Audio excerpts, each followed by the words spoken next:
Ngayon, dakuin natin si Rendon Labrador, mga kababayan. Sabi ko, nung una, aba, ang galing ni Rendon. Siya yung napili na mangunguna, no? Para po doon sa fitness program ng mga kapulisan natin. Kasi talagang umikot sa social media yan, di ba? Gracious Grace. Oh. Umikot ho talaga sa social media. Makunat ang gayot, sabi ni Linda Amor. Umikot ho, mga kababayan, sa social media at kumalat na sabi ko, ayos si Rendon ang mangunguna doon sa fitness program ng mga ating mga kapulisan. Kasi kay Bato, wala namang ganyan eh. Okay lang yata kay Bato, bobondat-bondat. Basta si Bato, dapat daw nakatindig na gano'n. Nakaganon, sabi ni Bato. Ho! Ganun lang. Tapos nakapokus sila doon sa laban kontra droga na hindi naman ho natin tinatanggihan at hindi naman po natin kinokontra, mga bossing. Ang ayaw lang ho natin doon sa laban kontra droga nila Bato de la Rosa is kung paano po nila paano nila pinaandar, mga bossing.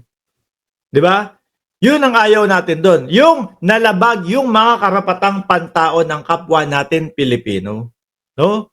Pero dito kay General Torre, tama din po naman itong ginagawa at inuumpisahan na fitness program ni General Torre. Sabi ko nga pinost ko.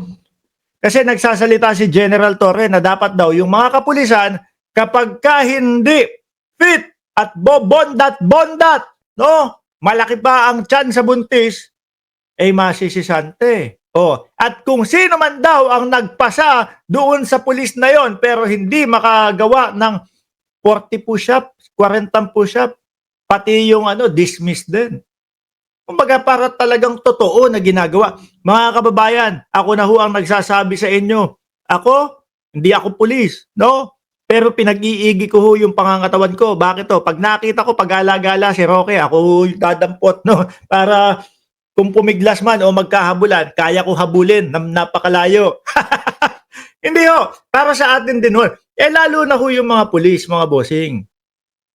No, sa araw-araw na ginawa po ng Diyos, totoong Diyos po hindi po yung Diyos ng mga DDS na kagaya ni Kibuloy. Sa araw-araw po, mga kababayan, sa trabaho po ng pulis, nandiyan yung makipaghuwabulan, nandiyan yung rumesponde, meron si General Torre na 3 minutes rules, di ba? Na kumbaga dapat 3 minuto nandoon ka na sa vicinity nung may nagaganap kung ano man ang nagaganap doon. Kung bobondat-bondat ka, kulang ka sa cardio, mahina ang pangangatawan mo, puro ka alak, paano gagawin mo doon? Paano mo magagampanan yung 3 minuto? Totoo po yun. Maganda po yung 3 minuto na yun, mga bossing. Bakit to? Unang-una, nandoon ka agad doon sa area na yun. No? At hindi yung makakatakas. Yun na lang. Napakadali. Hindi makakatakas yung mga gumagawa ng masasama. Di po ba? Kung bobondat-bondat ka, wala. Hindi ka aabot. Sasabihin, maglalakas loob yung mga masasamang loob.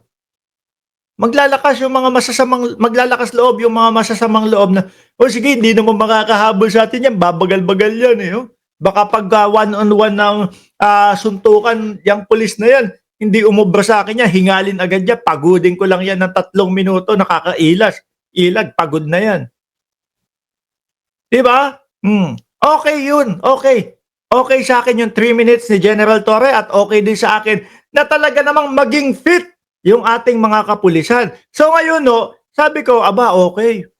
No? Si Rendon Labrador ang naatasan o si Rendon Labrador ang mangunguna doon sa fitness program ng mga pulis. Na fake news yata tayo, mga bossing. Hindi naman pala. Sabi dito, Rendon Labrador di inatasang maging fitness instructor ng pulisya. PNP personnel are directed to refrain from sharing misleading content. Naku, meron ako mga nakikita. Chinecheck ko kasi. Sabi ko, nagko-comment kay Rendon yung mga pulis. Siyempre siguro, excited yung mga yan. Kahit papaano naman mga bossing, sikat na si Rendon Labrador. 'Di ba? Excited yung mga yan. Boss Rendon, see you soon. Oh, na-excite sila. Kaya lang, hindi pala totoo. No? Sino ba unang nag-share nung ganun? Tingin ko baka shiner ni Rendon Labador, mga kababayan, no? Shiner ni Rendon Labador na gusto niya na maging trainer ng mga kapulisan. Tapos yung iba na misinterpret at ang akala nila si Rendon Labador na agad. Di po ba? The Chief PNP has not authorized any fitness instructor to primarily lead a weight loss program for the entire PNP. Wala pala, ako na lang. Hindi, charot lang. Layo-layong umuwi dyan sa Pilipinas di ba? Oh, hindi pero Rendon, kung complete fitness, no? Kung complete fitness, okay lang naman siguro. Wala namang masama, mga bossing. Panigurado naman ako, bihasang-bihasa na din si Rendon na magturo, mga kababayan. Complete fitness, dapat nandiyan yung stabilization, no? Tayo ho kasi mga kababayan, nawawala yung balanse natin pag tumatagal na po yung panahon, pag tayo ay tumatanda. No? Kapag ka-trainer ka, uumpisahan mo doon sa balance. No? Yung kahit na mabigat yung kanyang buhat-buhat, balanse pa din niyang nagagawa at tama at maayos niyang nabubuhat yung mga dapat buhatin at yung exercise na ipinapagawa mo. Stabilization, resistance training, pagbubuhat. Di ba? Ano pa? Endurance, lakas, power. Nandiyan lahat yon mga bossing. Yan yung mga tinuturo namin. May mga trainer kasi na puro buhat lang. May mga trainer na puro cardio lang. Dapat lahat po kompleto, mga kababayan. Pati kape. Ay nako. Pero mga bossing, kung sakali naman si Rendon Labador pagbigyan ng mga kapulisan o ni PNP chief, okay lang naman sa akin, walang problema. Mukha namang eksperyensya, mahaba ang eksperyensya ni Rendon Labador, no? Para maging trainer po nila, mga bossing, no? Para doon sa mga nag-iisip na gumawa ng mga kalokohan, kailangan mag-isip-isip na kayo.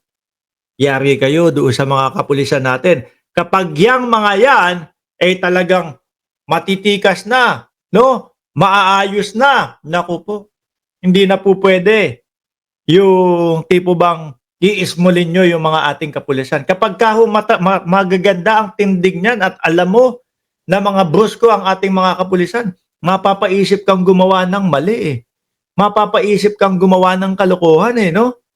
Sabi ni Buggy Arellano, Mark, noong Chief PNP si Senator Ping Lacson, maraming pulis ang paliit ng tiyan at nag-reduce. Pero noong panahon ni Debold, Desina at ni Batorni, nagkalakihan ulit. Paano sila? Malalaki ang kanilang mga bell-bell. Diba? Sabi ni Weng Bigayan, mag-focus na lang si Rendon kay Diwata. Ba't may away ba sila? Hindi ko alam, Sabi ni Weng Tungpalan, Mark, pakisabi kay Mick Madi, pasyalan niya ako sa ospital at i-aspirate ako yung hangin sa tiyan niya para para lumiit. Ay, naku po. Anyway, mga bossing, ayan po. Actually, yan pong programa ni General Torre po para sa ating mga kapulisan, yung 3 minutes, tsaka etong pagiging maskulados at brusko, no? At maganda yung resistensya ng ating mga kapulisan. Saludo po kami sa iyo, General Torre.